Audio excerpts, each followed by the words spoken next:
ለዮሴፍ የታጨችው ሰው መሆኗን ለማጠየቅ ነው የሚለው ለመናገር እየፈሩ ዳርዳሩን የሚዞሩ አሉ። ይሄንን ሁሉ በማህፀንሽ እንዴት ሊሆን ቻለ? ይሄንን ምንም የፍጡር አይምሮ መርምሮ ሊደርስበት አይችልም። መቃብር ሊወስነው ሲሞክር ተተረተረ። እሷ ግን 9 ወር ከ5 ቀን እመቤታችንን ከመናገሩ በፊት አይደለም፣ ስለ እመቤታችን ከመናገሩ በፊት እንኳን መጠንቀቅ አለበት። ዋስራ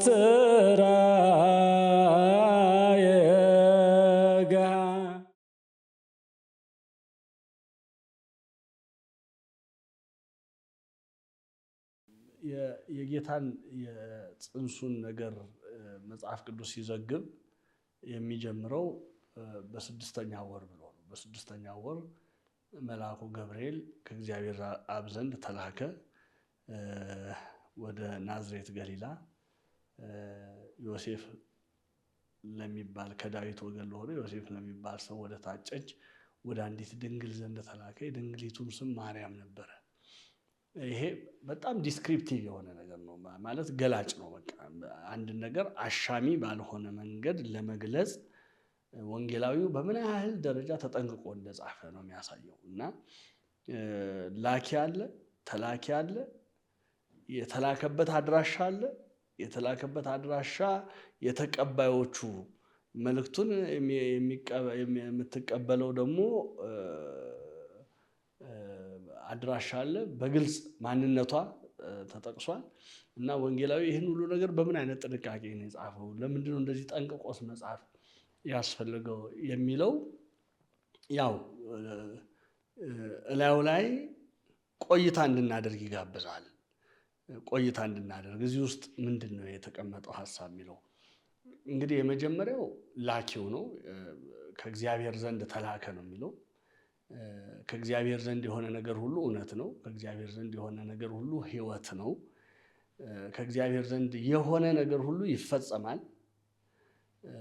ከእግዚአብሔር ዘንድ የሆነ ነገር ሁሉ ለማንኛውም አካል እንኳን ቢወጣ ለጥቅም ነው የሚወጣው ከእግዚአብሔር የሆነ ነገር እና የላከው እግዚአብሔር ነው ሲል ይሄ ከዘመናት ጀምሮ በኋላ እነ ቅዱስ ጳውሎስ ሲያብራሩ እግዚአብሔር ከዘመናት አስቀድሞ ለኛ የወሰነውን እያሉ የተናገሩትን እንግዲህ እግዚአብሔር ለሰው ልጅ ድህነት ያሰበውን ነገር ፈቃዱን ነው የገለጠው። ያንን መልእክት ነው የላከው። ስለዚህ ከእግዚአብሔር ሳይላከው ከእግዚአብሔር ነው የተላክነው እያሉ ብዙ ህዝብን የሚያስቱ ህዝብን የሚያጭበረብሩ ብዙዎች ሊኖሩ ይችላሉ። ይሄ ግን በተረጋገጠ በተለየ ግልጽ በሆነ መንገድ ከእግዚአብሔር ዘንድ ነው የተላከው። ከእግዚአብሔር ዘንድ የተላከውም ደግሞ መልእክተኛ ከእግዚአብሔር የተላከውን ነገር ሳይጨምር ሳይቀንስ ሳይሸራርፍ መልእክቱን ማቅረብ በሚገባበት መንገድ ሲያቀርብ ነው የምናየው። እና ከእግዚአብሔር ዘንድ ተላከ የሚለው ነገር እንደው ዝም ብለን በቀላሉ የምናየው ነገር አለ። ከእግዚአብሔር ዘንድ ተላከ የሚለው ነገር አስቀድሞ በነቢያት የተነገረው ተስፋ መፈጸሙን ወይም መፈጸሚያው ጊዜ መቃረቡን የሚያሳይ ነገር ነው። በነቢያትም እግዚአብሔር ልጁን ልኮ እንደሚያድነን ተነግሯል፣ በምሳሌም ተቀምጧል። የነቢያትም ናፍቆት ነበረ። ፈኑዴከ ማርያም ወነአድኅነነ፣ ክንድህን ኃይልህን ከአርያም ልከ መታሃድነን እያሉ ነቢያት ሁሉ ይማጸኑ ነበር። የእሱን ማዳን ይናፍቁ ነበር። ስለዚህ ይህ ሁሉ የነቢያት ትንቢት አስቀድሞ በነቢያት የተነገረ በተለያየ ምሳሌ የተገለጠው ነገር ሁሉ አሁን ተፈጸመ ነው። ቀድሞ ነቢያትም የተናገሩት እነሱም የተላኩት ከእግዚአብሔር ነበረ። ስለዚህ እነሱ የተናገሩት በእነሱም ሕይወት ውስጥ የታየው ምሳሌ ሁሉ አሁን መፈጸሚያው ደረሰ ነው። እንግዲህ ክርስቶስ የነቢያት ትንቢት ራሱ ማህተም ነው ክርስቶስ እና እሱ መጥቶ በዚህ ዓለም እነሱ የተናገሩትን ነገር ፈጽሞ ባናይ ኖሮ ነቢያት ሁሉ ነቢያት ሐሰት ነበር የሚሆኑት። እነ ኢሳይያስ፣ እነ ኤርምያስ፣ እነ ክቡር ዳዊት ሁሉ ሐሰተኛ ነበር የሚሆኑት። እሱ ያንን ነገር ስለፈጸመው ለዚህ ነው ደጋግሞ በመጽሐፍ የተነገረው ይፈጸም ዘንድ ግድ ነው፣ ይፈጸም ዘንድ ይገባል እያለ ይናገር የነበረው ለዚህ ነው። ካልሆነ ነቢያት ራሱ ነቢያት ሐሰት ነበር የሚባሉት። ስለዚህ እግዚአብሔር አስቀድሞም በነቢያት የተናገረው እውነት ነው።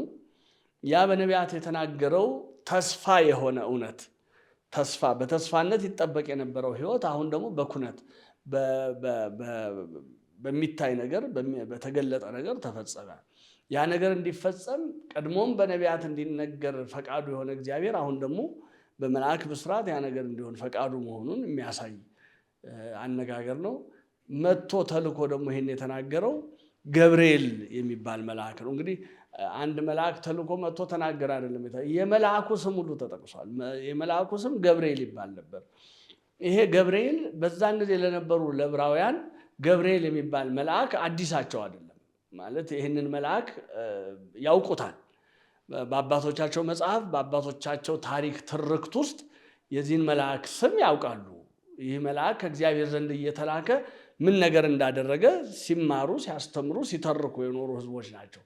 ሰለስቱ ደቂቅን እንዴት ከእሳት እንዳዳነ፣ እነ ነቢዩ ዳንኤልን እንዴት ከአናብስት ጉድጓድ እንዳወጣ፣ ከዛም አልፎ ተርፎ ደግሞ ለዳንኤል ራእይ ይገልጥለት እንደነበረ። አሁን የሚገርመው ነገር እዚህ ጋር ስትመለከቱት ገብርኤል ነው የተላከው የሚለው ከዳንኤል ራሱ ራእይ ጋር በጣም የሚገናኝ በምስጢር የሚገናኝ ነው። ለምን ለዳንኤል ገብርኤል የሰው ልጅን የሚመስል ወደ እኔ መጣ ይለዋል። ቀድሞ ወደ እኔ መጥቶ የነበረው ገብርኤል አሁንም ወደ እኔ መጣ ይለዋል። ወደ እኔ መጣ ይልና በራእዩ ምንድን ነው የሚለው? በገለጠለት ራእይ የሰው ልጅን የሚመስለውን በዘመናት ወደ ሸመገለው ሲያቀርቡት ያህል የሰው ልጅ የሚመስለውን እና መሲህ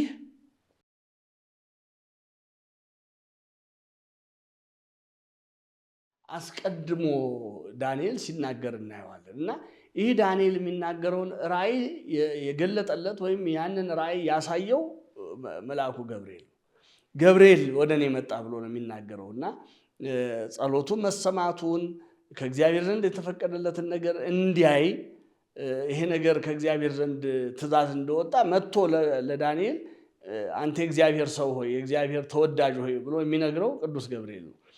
እንደገና ደግሞ እዚህ መተን ዘካርያስ ጋር እናየዋለን። አሁንም ቅዱስ ገብርኤልን ዘካርያስ ጋር እናየዋለን። ዘካርያስ መጀመሪያ መልአክ ታየው ነው የሚለው። በመሰዊያው ቀኝ መልአክ ታየው፣ ስም አይጠቅስም፣ መልአክ ታየው ይላል። መልአኩ ግን አነጋግሮት ዘካርያስ የመልአኩን ቃል በተጠራጠረ ጊዜ ይህን ቃል እንድነግርህ ከእግዚአብሔር ተልኬ ነበር ነው ያለው። አሁን የተላከው ከማን ነው? ከእግዚአብሔር ነው። ከእግዚአብሔር ተልኬ ነበረ። በጊዜው የሚሆነውን ቃሌን ስላላመንክ ግን ድዳ ትሆናለህ። ምክንያቱም እኔ በእግዚአብሔር ፊት የምቆመው ገብርኤል ነኝ። አሁን ይህ መልአክ በእግዚአብሔር ፊት ያለውን ባለሟልነት ገልጾ የተላከው ደግሞ የመጣው ወደ ዘካርያስ የመጣው የራሱን ልቦለድ ሊያወራ ሳይሆን ከእግዚአብሔር የተቆረጠ ከልዑሉ ዙፋን የወጣ ትእዛዝ ይዞ እንደመጣና ይህ ይሆናል ስልህ ማመን መቀበል ነበረብህ። ተከራከርከኝ፣ ስለዚህ ስለተጠራጠርክ ይሄን ትሆናለህ ብሎ ማንነቱን ተናግሯል። አሁን ቅዱስ ገብርኤል ማንነቱን ተናግሯል። እንደው ዝም ብሎ ራሱን ለማስተዋወቅ ነው የተናገረው ማለት እንደው መጽሐፍ ቅዱስን ተጠንቅቆ ለሚያጠና ሰው እንደው ማንነቱን ለመግለጽ ነው የተናገረው። ለማስተዋወቅ ብንል ብዙም አያስኬድም። ማለት ይህን ያህል መላእክት በእኛ ዘንድ ታወቁ አልታወቁ የተለየ ስሜት የሚሰጣቸው ሆኖ አይደለም። ዋና ትኩረት የሚሰጡት ለተላኩበት ነገር ያንን ነገር አድርሰው ወይም ያንን ነገር ፈጽመው መሄድን ስለሆነ በሰው ዘንድ ታወቁ አልታወቁ ለእነሱ ለውጥ የለውም። በእግዚአብሔር ዘንድ በዘላለማዊው ንጉሥ ፊት የታወቁ ናቸው። ለዚህ ነው በሱ ፊት የምቆመው ገብርኤል ነኝ ያለው። እና ይሄንን ተልኬ ነበር፣ ይሄን መልካም ዜና እንድነግርህ ተልኬ ነበር። እንግዲህ ዝም ብላችሁ ስታዩት ዘካርያስ የሰማውን ዜና እንደ ቅበላ ማየት እንችላለን። እንግዲህ አንድ ሰው ዋናውን ጾም ለመቀበል አስቀድሞ ለጾሙ ሰውነቱን እንደሚያዘጋጀው ለታላቁ የምስራች ለዓለም ሁሉ የሚሆነውን ደስታ የምስራች ከመንገሩ በፊት ከ6 ወር በፊት የተናገረው ይሄ የቅበላ የምስራች ልንለው እንችላለን። ከዛ በኋላ እዚህ ጋር ደግሞ ከእግዚአብሔር ዘንድ ተላከ። እዛ ከእግዚአብሔር የተላኩ ነኝ ይላል። እዚህ ደግሞ እንደገና ሉቃስ ከእግዚአብሔር ዘንድ ተላከ። የተላከው ማን ነው? ለነ ዳንኤል ራእዩን የገለጠ የሰው ልጅ የሚመስል በዘመናት ወደ ሸመገለው እንደሚቀርብ ለነ ዳንኤል ራእይን የገለጠ እነ ሰለስቱ ደቂቅን ከእሳት ያወጣ የራሱ ትልቅ ትርጉም አለው። የሰለስቱ ደቂቅ ከእሳት መውጣት ከቅዱስ ገብርኤል ጋር ያለው የራሱ የሆነ ትልቅ ምስጢር፣ ትልቅ ግንኙነት አለው። ሰለስቱ ደቂቅ በዛ በእሳት ውስጥ ሆነው ባመሰገኑት ምስጋና የምንተነትነው ነገር አለ።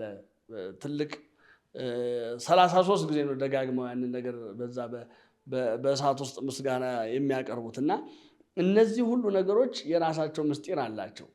አሁን ገብርኤል መጥቶ እንደገና ለድንግሊቱ ሲያበስር እናየዋለን። ወይም ያንን ሊያበስር ወደ ገሊላ ተላከ። ስለዚህ አባቶቻችን ይችን የምስጢር ፍንጭ ሲሰጡ ተርታ ያልሆነ መልአክ ይላሉ። የተላከውም ከሊቃናቱ አንዱ የሆነው ነው እንጂ የመላእክት ተርታ ኖሮት ሳይሆን በእነሱ አነጋገር ያልታወቀ ያይደለ የታወቀ መልአክ ማለታቸው ነው። እኛ እንደዚህ የሚባል መልአክ ሰምተን አናቅም ማለት ዕብራውያን ለመካድ በጣም ቅርብ ስለሆኑ ይህን ሲጽፍላቸው ሉቃስ እኛ እንደዚህ የሚባል መልአክ አናቅም፣ በየትኛው መጽሐፍ እንዲህ የሚባል መልአክ አልተገለጠም ሊሉ ይችሉ ነበር። ለምን? የተወሰኑ በመጽሐፍት በስም የሚታወቁ መላእክት ጥቂት ናቸው። እነ ቅዱስ ሚካኤል፣ ኪሩቤልና ሱራፌል፣ ቅዱስ ገብርኤል፣ ቅዱስ ሩፋኤል።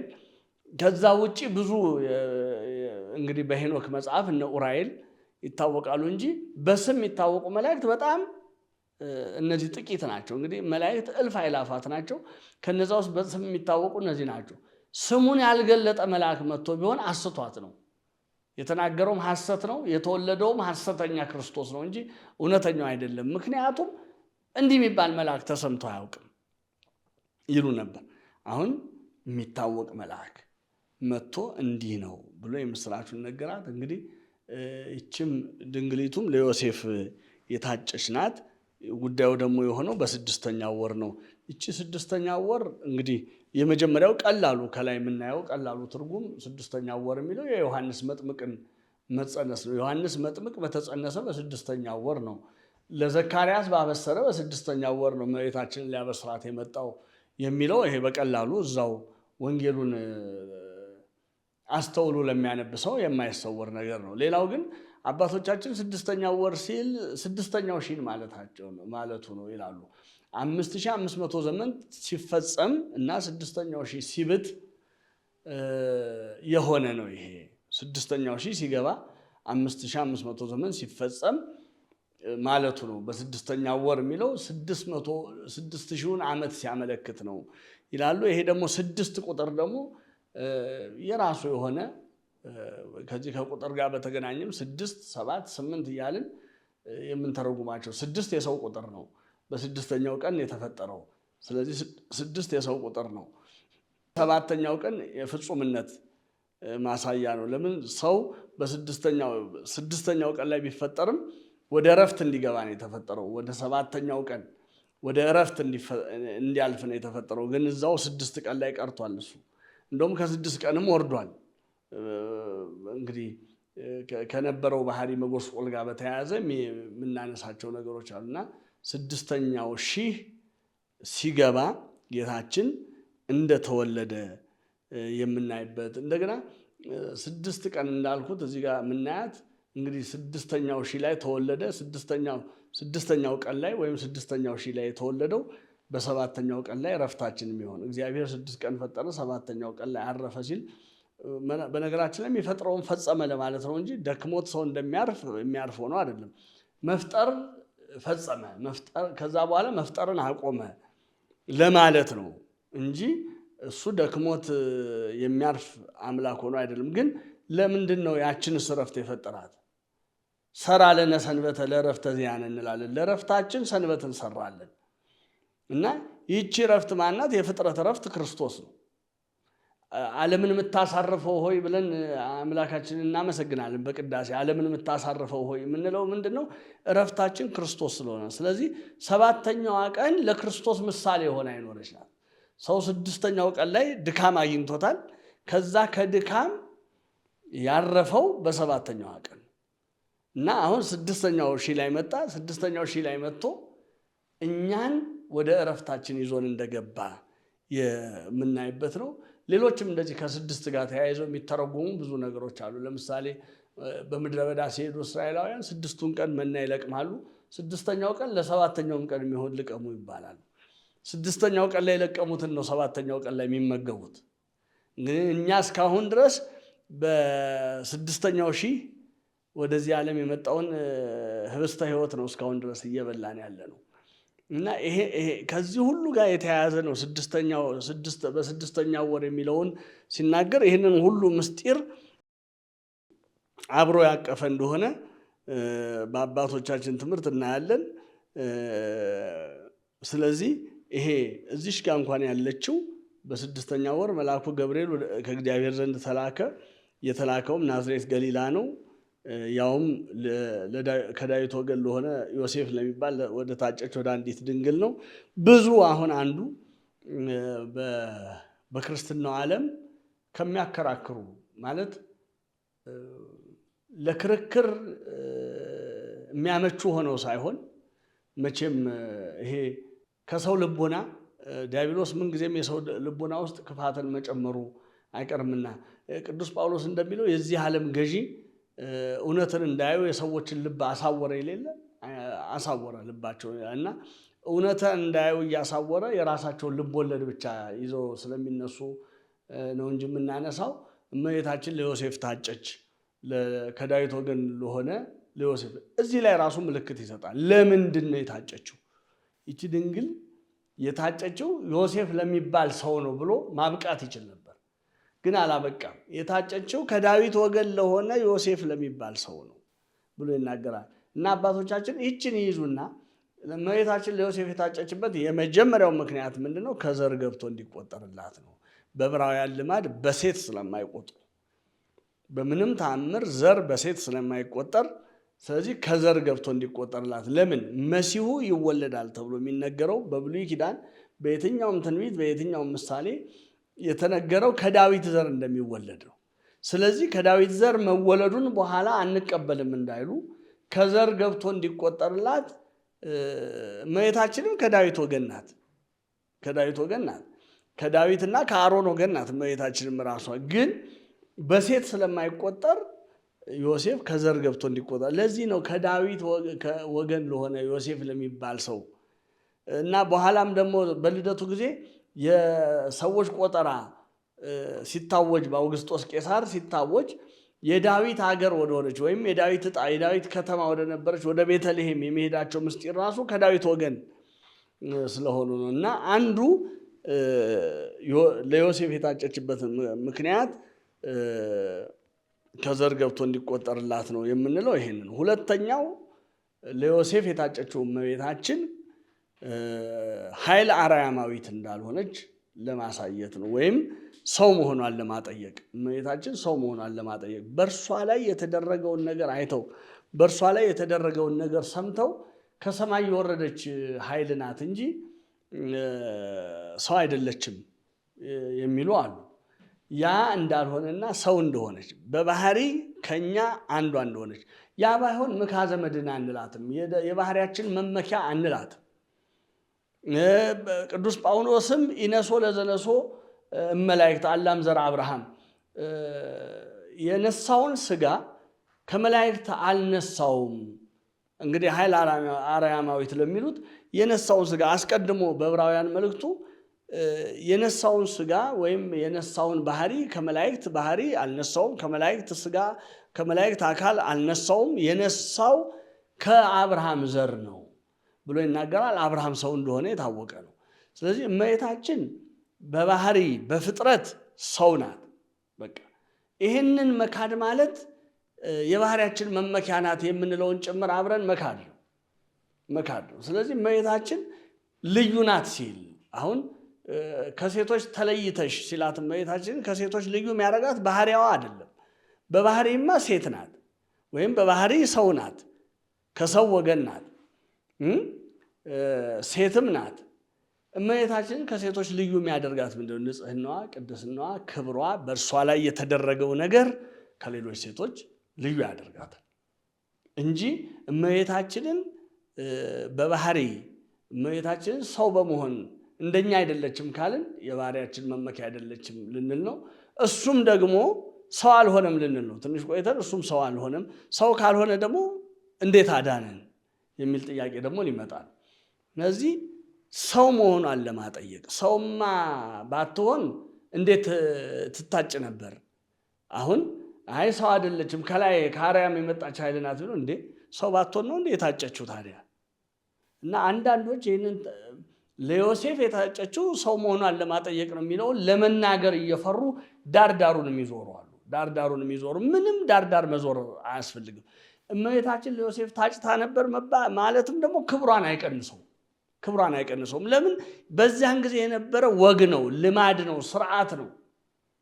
ስለዚህ ለምን ታጨች ለሱ ማለት አይቻልም። ደግሞ ያጯትም ለዮሴፍ እንድትታጭ ያደረጓትም ዮሴፍም እሷም እኮ ስትታጭ ይሄ ሁሉ ከዛ በኋላ የሚመጣው ነገር ይመጣል የሚል ውስጣቸው አልነበረም። እሷም መልአኩ ሲነግራት መልአኩን ስትጠይቀው የነበረ ዮሴፍም ጸንሳ ሲያያት ጽኑ ጭንቀት ውስጥ የወደቀ እኮ በእሷ ላይ የተደረገው ነገር ልዩ መሆኑን ስላልገባው ነው፣ ልዩ መሆኑን ስላላወቀ ነው። እኛ አሁን በእሷ ላይ የተደረገው ነገር ልዩ መሆኑን ስላወቀ ስለተረዳን ነው። እንደው በሰው ስርዓት ለሰው ታጨሽ ማለት አንዳንድ ጊዜ የሚከብደን። ይሄ ምንም አይከብድም። በቃ እንደኛው ሰው መሆኗን እንደውም የባህሪያችን መመኪያ መሆኗን የሚያሳይ ነው። ባይሆን ምንጸየፈው ልክ አይደለም ብለን ምንነቅፈው ምንድን ነው?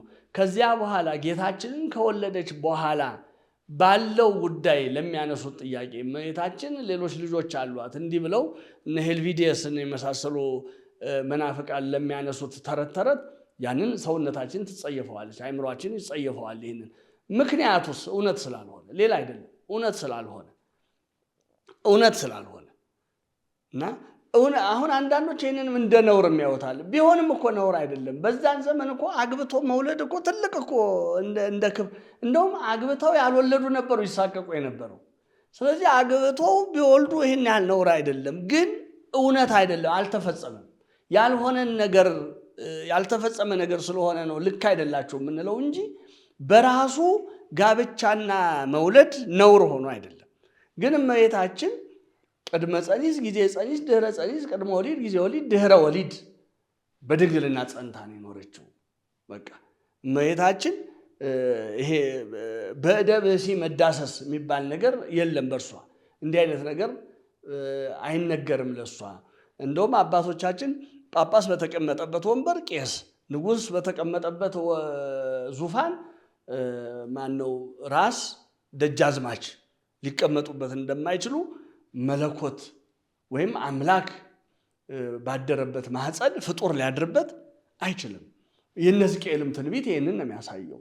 የነ ሕዝቅኤልም ትንቢት የነ ሶሎሞንም ንግግር እህቴ ሙሽራዬ የተዘጋ ጉድጓድ አይደለም፣ የታተመች ምንጭ ናት፣ የተዘጋ ጉድጓድ ናት፣ የተቆለፈች ገነት ናት። የተቆለፈች ገነት በቃ የህይወት ውሃ ብቻ እንደ የፈለቀባት ከዛ ግን የተቆለፈች ገነት ናት ብሎ በምሳሌ እመቤታችንን የተናገረው። ሕዝቅኤልም በምስራቅ በኩል ደጃፍ አየው። ይሄ ደጃፍ ተዘግቶ ይኖራል አለኝ ጌታ እግዚአብሔር፣ ተዘግቶ ይኖራል ማንም አይገባበትም አለኝ። ለምን? የሰራዊት ጌታ እግዚአብሔር ገብቶበታልና። እሱ ገብቶበታል፣ እሱ ወጥቶበታል። ከዛ በኋላ ለዘላለም ተዘግቶ ይኖራል። ይሄ ማኅተመ ድንግልናዋን ዳዊትም ትሴብሖ ኢየሩሳሌም ለእግዚአብሔር ወሰብሕዮ ለአምላክኪ ጽዮን እስመ አጽንዐ መናስግተ ኆኃትኪ። ኢየሩሳሌም እግዚአብሔርን አመስግኝ፣ ጽዮን ሆይ ለአምላክሽ እልል በይ፣ የደጆችሽን መወርወሪያ አጽንቷልና። እንግዲህ ደጅ የተባለ ማኅፀኗ፣ መወርወሪያ የተባለ ማኅተመ ድንግልናዋ፣ ማኅተመ ድንግልናሽን አጽንቶ ጠብቋልና ከወለድሽውም በኋላ ጊዜ ወሊድም ድህረ ወሊድም አጽንቶ። ይሄንን ሐሰት ስለሆነ ነው የምንቃወመው፣ ሐሰት ስለሆነ። ነገር ግን መታጨቷ የእውነት ነው።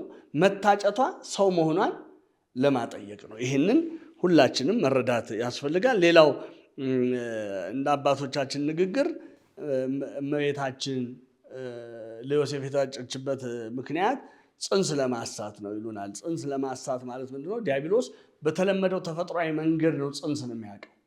በተለመደው ምንድነው?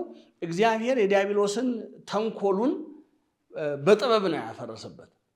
እንግዲህ ተንኮል ጥበብ አይባልም። በነገራችን ላይ አንዳንዶች የዲያብሎስን ጥበቡን በጥበቡ አፈረሰበት የሚል ንግግር፣ ይሄ የጨዋ ንግግር ነው።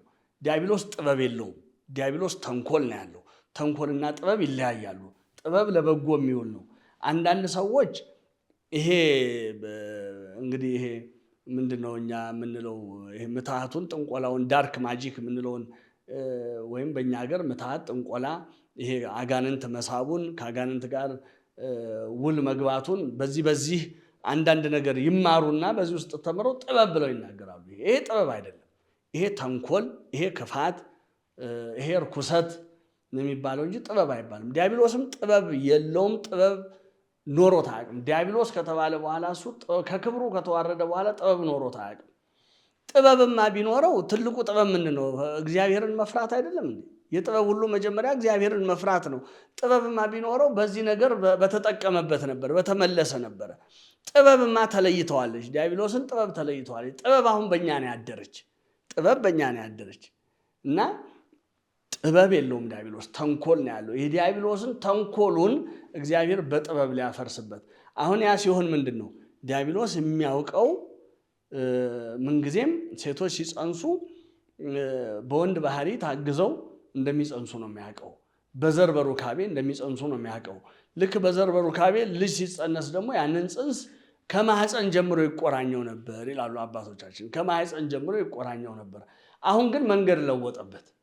አምላካችን ኢየሱስ ክርስቶስ ሲጸነስ መንገድ ለወጠበት። እሱ እንደጠበቀው የተጸነሰው በዚህ እኛ በምንጠብቀው መንገድ ስላልነበረ መንገድ ስለቀየረበት ምንም ሊያደርገው አልቻለም እና ይህንን አባቶቻችን በዚህ በሃይማኖተ አበውም በተለያየ ሁኔታ ገልጾታል። ይሄ ሰዓሊ ሕፃናት ይላል አባ ጊዮርጊስ ዘጋስጫ። ሕፃናትን በማህፀን የሚስላቸው እርሱ ለራሱ ልደት ለራሱ መወለድ ግን አዲስ መንገድን አበጀ ይላል። አዲስ መንገድን አዘጋጀ እና በዛች አዲስ መንገድ ነው እሱ የተወለደው እና ራሱ ለእግዚአብሔርነቱ የሚመጥን ወይም ለእግዚአብሔርነቱ ለአምላክነቱ የሚመጥን አዲስ ልደትን አዘጋጀ።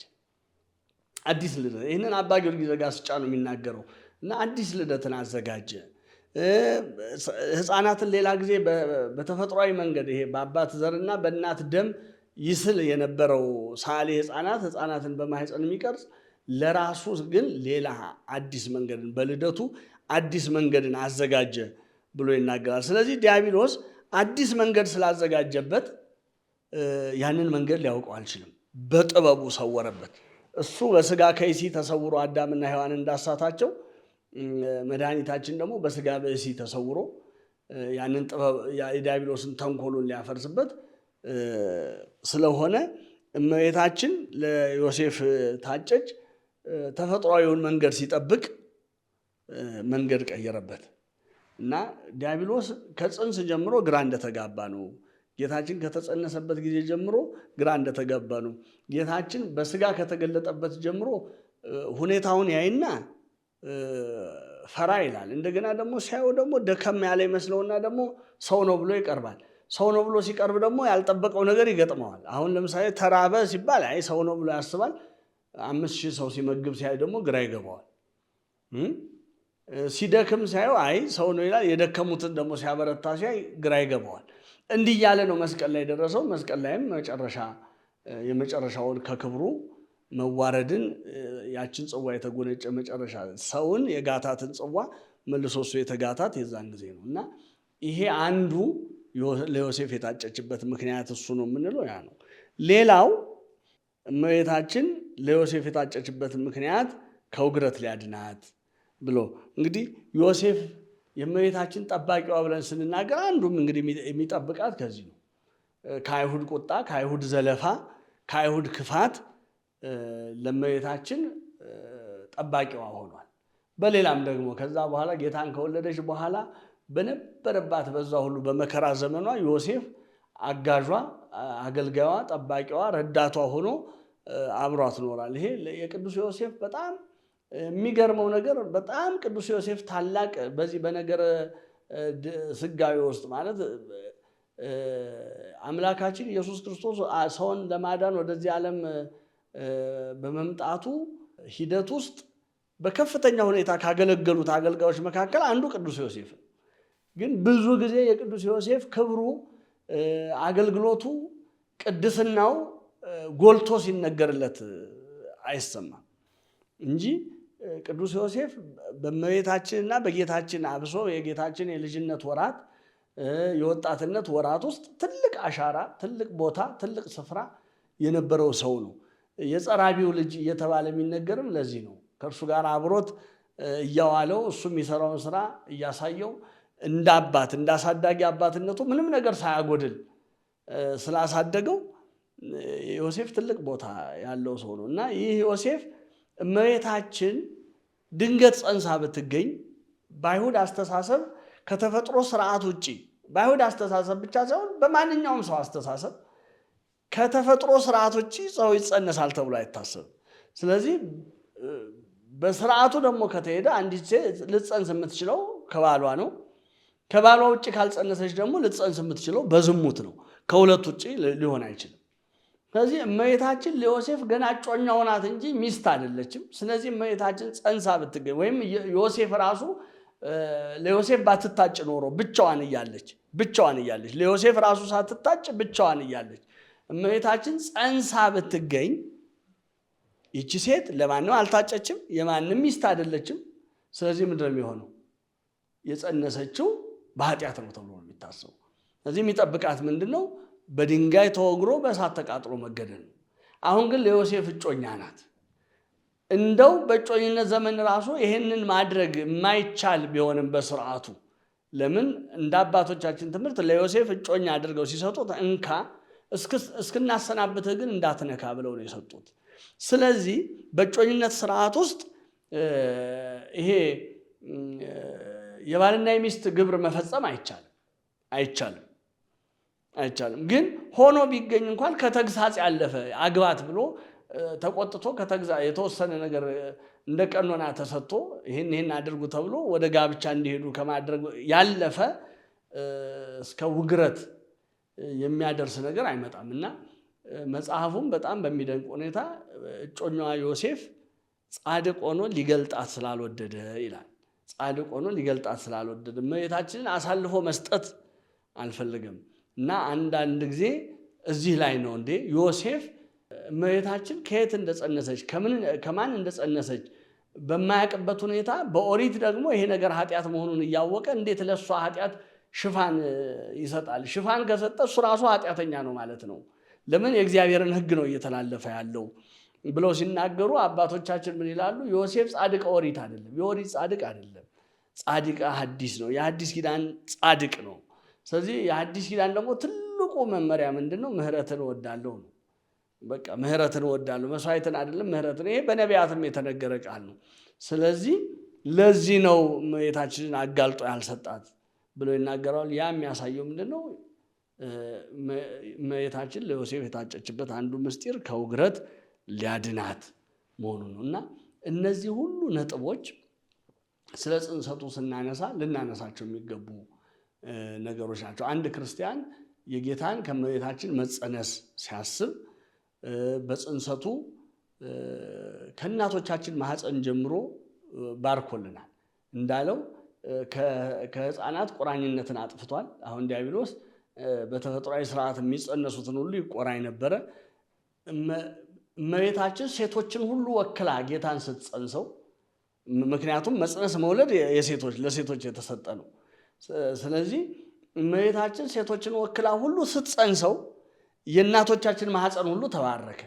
የእናቶቻችን ማህፀን ሁሉ የሞት መውጫ የነበረውን የእናቶቻችንን ማህፀን የህይወት መገኛ አደረገው።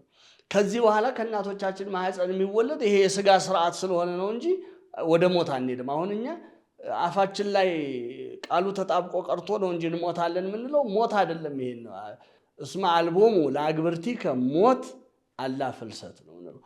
ያንተ ወዳጆች ለሆኑ ሞት የለባቸውም፣ ከዚህ ዓለም መውጣት ነው ያለባቸው እንጂ ሞት የለባቸውም። ስለዚህ በክርስቶስ የሆኑ ሁሉ አሁን ከሴት ማህፀን ብንገኝም በክርስቶስ የሆንን ሁሉ ከዚህ ዓለም መውጣት ከዚህ ዓለም ፍልሰት ወደ ሌላ ዓለም መሸጋገር ነው እንጂ ያለብን ሞት የለብን።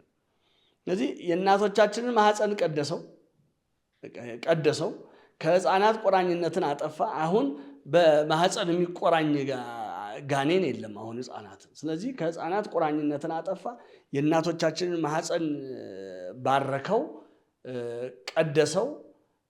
ከዚያ በኋላ ዲያብሎስ በማህፀን ሊሰራ የሚችለውን ስራ ሁሉ ከዛ ጀምሮ ነው እንግዲህ ዲያብሎስን ተንኮል እያፈረሰበት የመጣው። ይሄ ዮሐንስ ወንጌላዊ በአንደኛ መልእክቱ ምዕራፍ 3 ላይ የዲያብሎስን ስራ እንዲያፈርስ የእግዚአብሔር ልጅ ተገለጠ ይላል። እንግዲህ የጌታችን መገለጥ በማህፀን ሆኖ በስጋ አይን መታየት ስለማይችል ነው እንጂ ያው መቼም እንዳለ በቅርጽ ማወቅ እንችላለን፣ በእጅ መዳሰስ እንችላለን፣ በአይን ግን አይታይም። ያ ነው እንጂ ጌታችን የዲያብሎስን ስራውን ማክሸፍ የጀመረ ከየት ነው? ከሴቶች ማህፀን ጀምሮ፣ ከእናቶቻችን ማህፀን ጀምሮ ነው። ለዚያ ደግሞ ምክንያት የሆነው የእመቤታችን ማህፀን ነው። ስለዚህ ነገረ ጽንሱን እንዲህ አድርገን ማሰብ አለብን። ይህን ካሰብን ከዚህ በኋላ የልደቱ ነገር እንዲህ ነው፣ ሌላውም ነገር የማስተማሩ ነገር እንዲህ ነው፣ የዋጀን የተቤዠን ፍጹም አምላክ ነው ብለን ስንናገር ያመቻል። አምላክነቱን እንደምን ነው? አምላክነቱን በምን ገለጸ? አምላክ መሆኑን በምን አሳይቷል? የሚሉትን ነገሮች ደግሞ ለማየት ይመቻል። ግን እንዳየነው ከጽንስ ጀምሮ ለእግዚአብሔርነቱ በሚመጥን ልደት ነው የተወለደ። ለፍጡር ዝም ብሎ ለፍጡር በሚመጥን ልደት አይደለም፣ ለእግዚአብሔርነቱ በሚመጥን ሰዓሊ ሕፃናት። ይሄ አባ ጊዮርጊስ ድንቅ ንግግር ነው። ሰዓሊ ሕፃናት የሆነው እሱ አዲስ መንገድን አዘጋጅቶ ነው። ይሄ ራሱ እግዚአብሔርነቱን የሚያሳይ ነው። ለአምላክነቱ የሚመጥን ልደት፣ ልዩ ልደት ብለን ልንናገር የምንችለው ነገር ነው።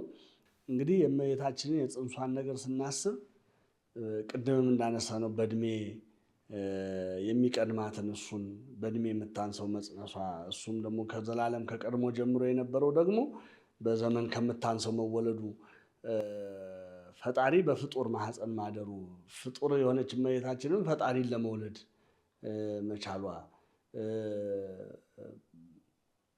በዚህ አለ በዚህ የለም የማይባል በሁሉም ሞልቶ የሚኖረው እርሱ በማህፀኗ መወሰኑ፣ እነዚህ ሁሉ አንስተናል እና በጣም እነዚህ ሁሉ ድንቅ ነገሮች ማለት በአእምሮ ከመመርመር በላይ የሆኑ ናቸው። አሁን አባ ጊዮርጊስ ዘጋስጫ ራሱ በዚህ ላይ የሚናገራቸው ነገሮች አሉ። አሁን ስለ እመቤታችን ምሉ የሆነውን እሱን ወሰነችው ብለን ስንናገር ተጠንቅቀን እንድናስበው ይናገራል። ምንድን ነው የሚለው አባ ጊዮርጊስ ዘጋስጫ?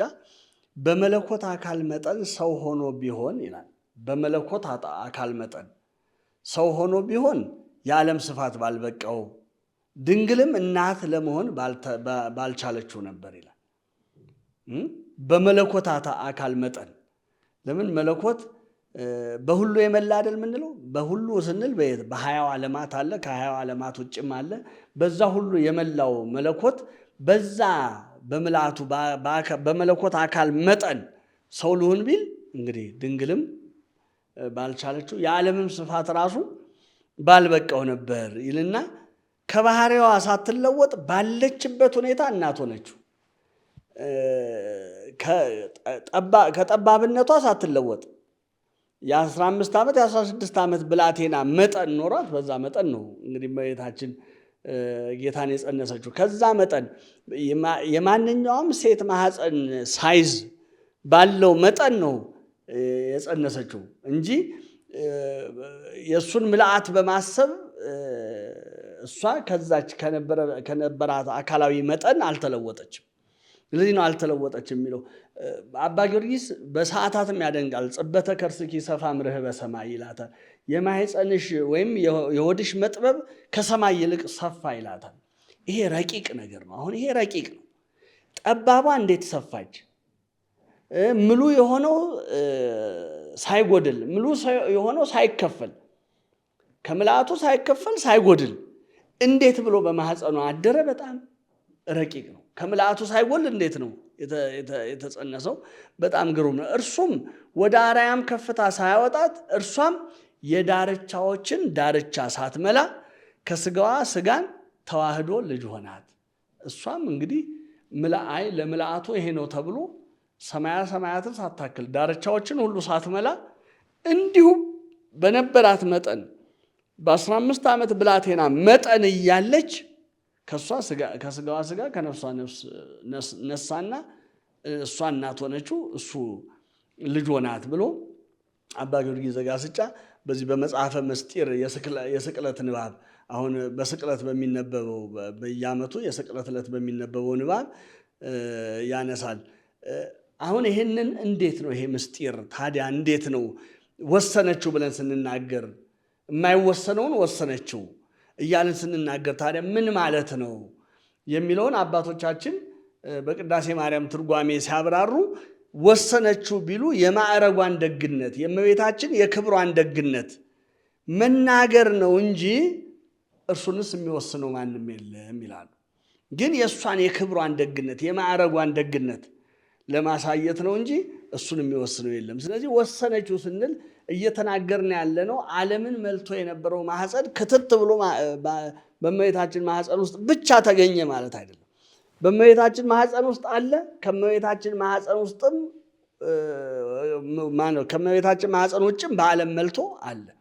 ከምልአቱ ሳይጎድል ነው በማህፀነ ማርያም ያደረው። በማህፀነ ማርያም ተወስኖም ደግሞ በምልአቱ አለ። ይህ እንዴት ነው? ረቂቅ ነው። አሁን የፅንሷን ነገር መመርመር አይቻልም የምንለው ለዚህ ነው። አባ ጊዮርጊስም የፅንሷን ነገር እንመርምራት ይልና አድንቆ ነው የሚመለሰው። የእሳት መጋረጃ ቤት ተጋረደ፣ የእሳት ዙፋን ቤት ተዘረጋ፣ ሱራፌልና ኪሩቤል ቤት መላእክት ቤት ቆመው ነው የሚያመሰግኑት። እንዴት ነው አንቺ ትንሽ ብላቴና ስትሆኚ ይላታል። ትንሽ ብላቴና ስትሆኚ ይህንን ሁሉ በማህፀንሽ እንዴት ሊሆን ቻለ? ይህንን ምንም የፍጡር አእምሮ መርምሮ ሊደርስበት አይችልም። የፍጡር አእምሮ መርምሮ ሊደርስበት አይችልም። እንዴት ሆነ ብሎ ቢመረምር ለዚህ መልስ ማግኘት አይችልም። ይህን መቀበል ያስፈልጋል።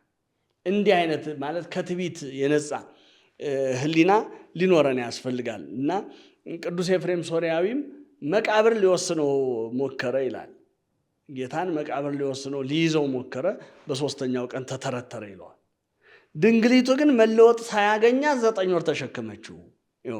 መቃብር ሊወስነው ሲሞክር ተተረተረ። እሷ ግን 9 ወር ከ5 ቀን መቃብር ለ3 ቀን ያልቻለው ነው እሷ 9 ወር ከ5 ቀን በሆዷ የተሸከመችው ይላል። አሁን ይሄ ረቂቅ ምስጢር የተፈጸመባትን እመቤታችን በእሷ ላይ ረቂቅ እስመ ገብረ ሊተ ኃይላዊያ ተብላለች። በእኔ ታላቅ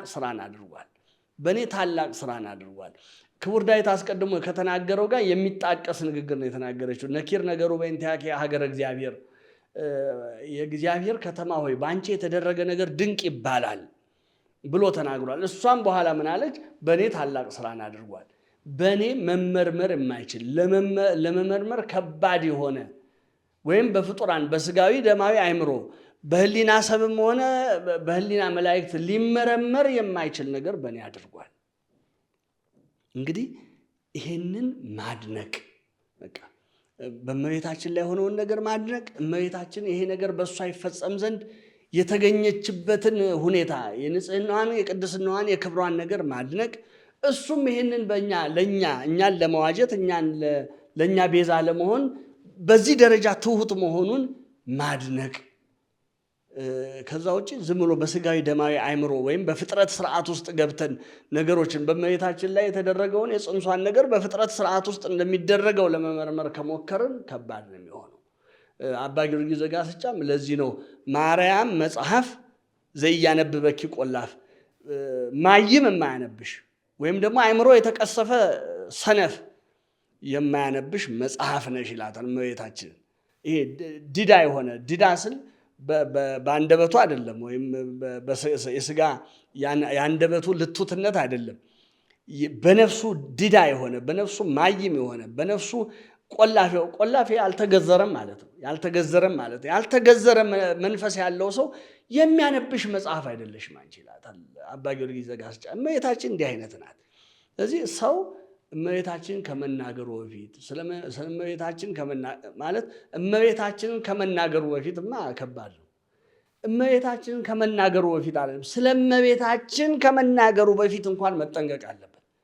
ስለ እሷ ክብር፣ ስለ እሷ ንጽህና፣ ቅድስና በእርሷ ስለሆነው ነገር ከመናገሩ በፊት ራሱ መጠንቀቅ፣ ህሊናውን ለመንፈስ ቅዱስ ማስረከብ፣ ስጋዊ ደማዊ አእምሮ እንዳያሸንፈው፣ የማይሆነውን ነገር በፍጥረት ስርዓት መልክ የተደረገው ነገር በፍጥረት ስርዓት ቅኝት ብቻ ተረጉማለሁ ብሎ እንዳይሳሳት ህሊናውን ለመንፈስ ቅዱስ ማስረከብ ያስፈልጋል። ያ ካልሆነ ማንወጣው አዘቅት ውስጥ እንወድቃለን። ማናሻሽለው፣ ማናስተካክለው፣ የማናርመው ኑፋቄ ዘርተን የሰውን ህይወት እናበላሻለን። ይህንን ስለ ፅንሷ በእሷ ላይ ስለተደረገው ነገር ስናስብ ይህንን ማሰብ የግድ ያስፈልጋል። ዋስራ